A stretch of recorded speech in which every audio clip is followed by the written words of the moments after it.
Hi guys, I'm Dr. Tara Tobias. I want to welcome you all back to my channel. In today's home exercise tutorial, we've been going through a progression for several weeks now on everything you need to know to take you from completely bedbound all the way up to walking in the community with confidence without fear of falling. And we're finally at that stage where we're going to go through some activities today on how to prepare your body for real life situations. So regardless of where you're at in this progression, there will be some activities in this video that you will benefit from to start preparing your body for the real world. So yes, I am going to be adding some additional conditions in, which we'll go through in a minute, but there is going to be like an easy, moderate, difficult, and a more difficult version. So you will find something in this video regardless of what stage you're at in the progression. But before we get into that, if you're new to my channel and you haven't yet subscribed, go ahead and hit that subscribe button, turn on that notification bell so that you'll be notified every time I upload new videos.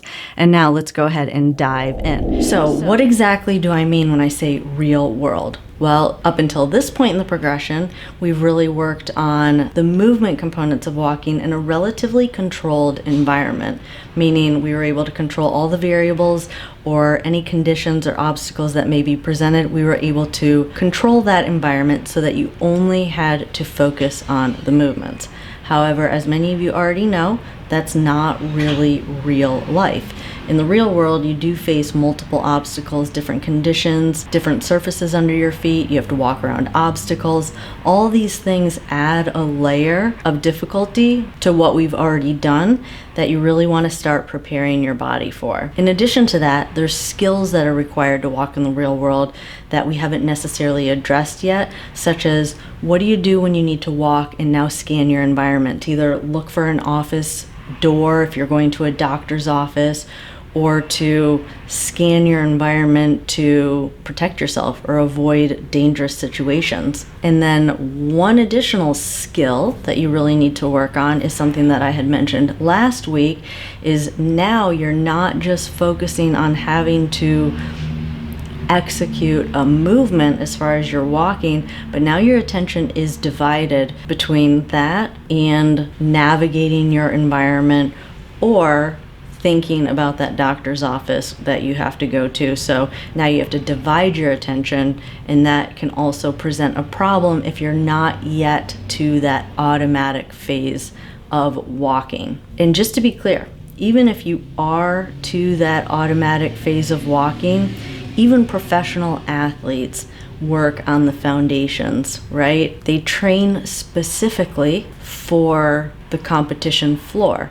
I was reminded of that during this whole COVID situation with NASCAR. Some of the drivers were concerned that they weren't going to get to warm up on the track before they actually had to race. And first of all, it got me thinking, if you can go once around the track, aren't all tracks the same?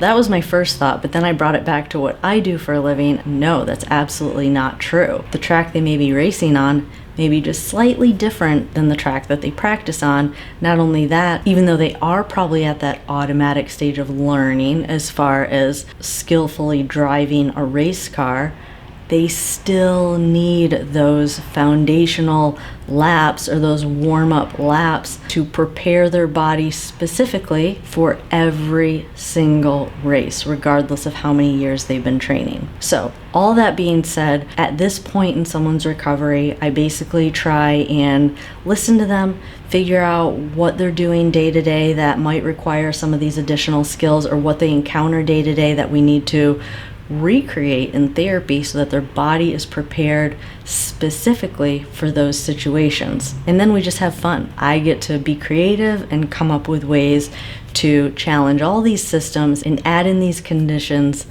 to get to a point where you are automatic in the community. And we do that by just adding things like this that you have to step over or walk around, which we'll go into what these are in just a little bit here.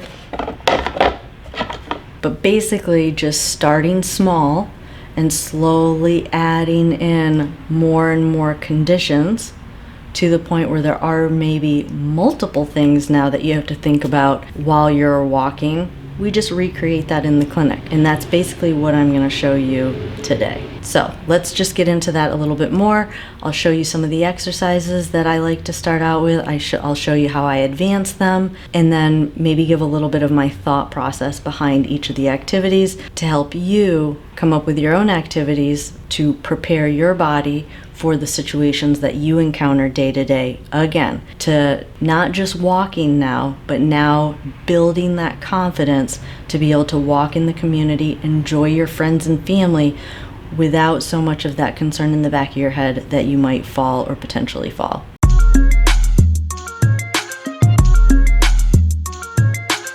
So all that being said, the first activity we're going to do, and the easiest one, is standing on foam with your feet shoulder width apart. So this surface changes, and that's why it's different than a firm surface and starting to move towards more unfamiliar surfaces. And then you're going to start by just moving your head side to side and up and down, so adding that scanning component. And then you can take that one step further and clasp your hands like we've done in several of the other videos. You could make like a little figure 8 or do little karate chops or just move your hands side to side. That's adding another real life kind of condition because you're usually moving your arms with the goal of trying to make sure that you maintain your balance on this uneven surface, which you will have the potential to sway a little bit more because you're not on a firm surface. So being able to adjust for that.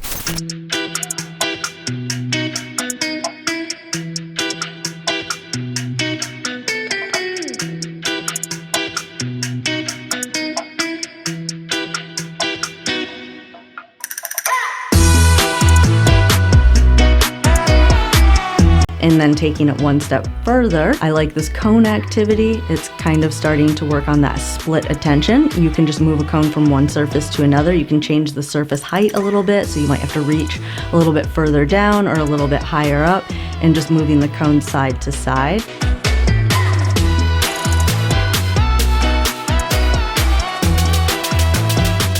If you wanted to take that cone activity one step further, you could put a little like wiffle ball on top of all the cones and try and move them without knocking the wiffle ball off. So if you had to carry something, or if you were going out to dinner or you had to carry a dish, kind of starting to prepare for that. And then the way you would progress the feet is once you can do all that with them shoulder width apart, you can bring them together so that they're touching. So now you're narrowing your base. And then the step after that, you can put your feet in a stagger position, and that's narrowing your base a little bit more. And then if you wanted to get really challenging, you could put your feet in what we call tandem. So one foot right in front of the other and go through that same progression again. Start with the head movement, add the arms, add the dual task.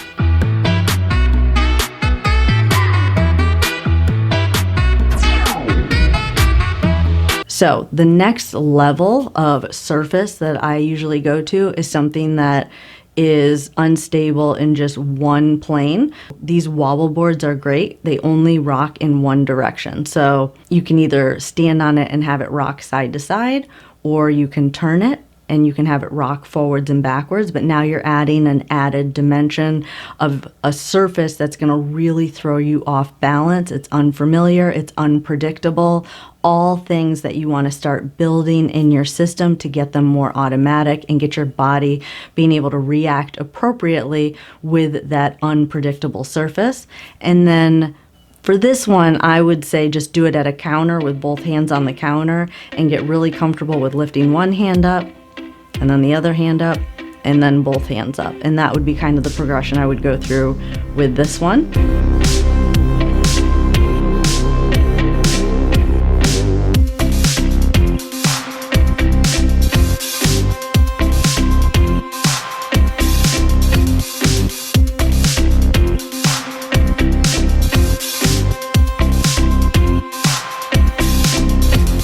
And then just to show you something that's kind of multi-directional instability, this is super duper hard.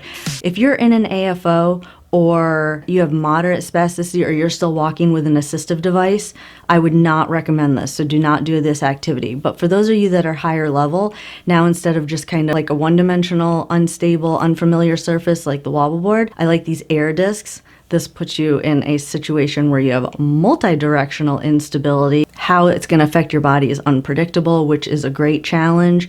And then go through that same progression with the arms, one arm, other arm, and then if you're super duper high level, you can try both arms.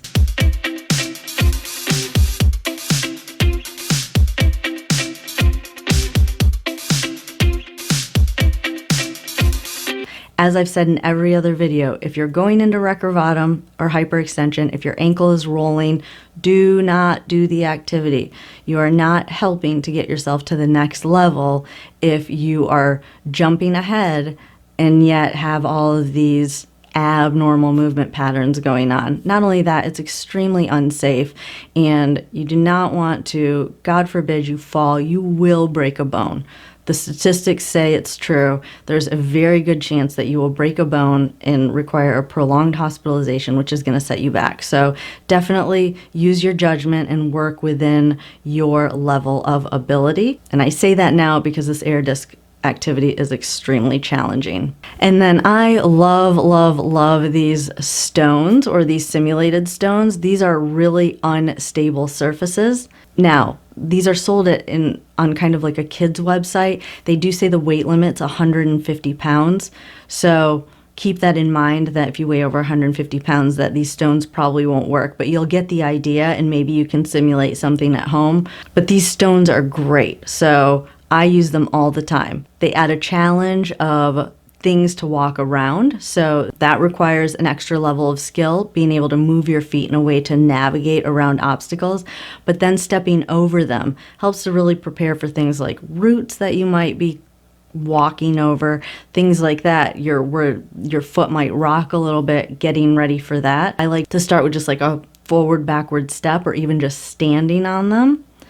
And then if you're standing on them, sometimes I will add like a dual task, like the cone activity, trying to maintain your balance. And then if you really want to, you can try walking across them, which is really challenging.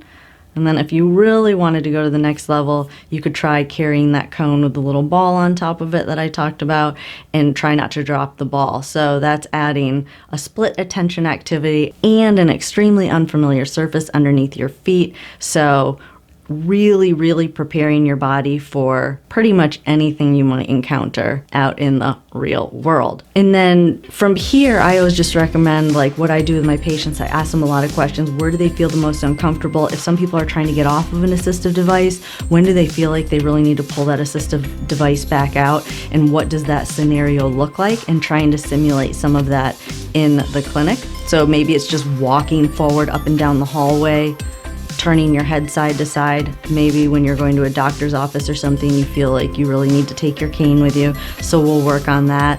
Or maybe in crowds, so I'll put a lot of stuff on the ground and in the environment and just have you walk around it, and maybe look for cones or look for something. So adding that split attention activity while also making sure that you don't trip over anything. I really like doing things like that.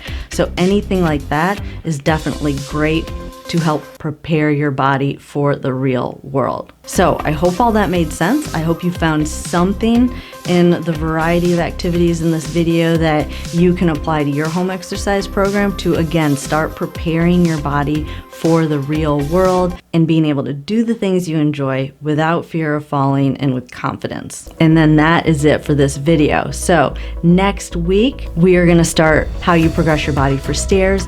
So definitely look forward to that video. If you haven't checked out the new website yet, definitely go to Rehab HQ and check out that website. There's a lot of resources on there that are being added daily. So hopefully you guys will find that website helpful. If you haven't signed up for my newsletter, definitely do that. I send out weekly emails, really just little snippets from me to just help keep you motivated and keep you on track. Keep leaving your comments below. I love your comments. And actually, give this a like if this is where you're at and you're at this level. I really thought the last video was gonna be a little bit too hard for a lot of you, but really that was one of the most viewed videos and the most liked videos out of this whole series. So definitely give this a like if this is where you're at, and if you like this level of activity, and I will include more of this level of activities. I just assume a lot of you guys are a little bit lower level, so apparently that's not the case. So if that's you and you like these higher, what I call higher level activities, definitely give this a like. Leave comments below. I'm telling you, the gold is in the comments. The comments that a lot of you leave, and I so appreciate it, are your experiences that are so valuable. And I guarantee those of you that are talking about what you are doing, you are helping someone else. So definitely keep leaving those comments. And again, that is it. So I enjoyed spending time with you all today, and I look forward to seeing you all in the next video. You all have a great day.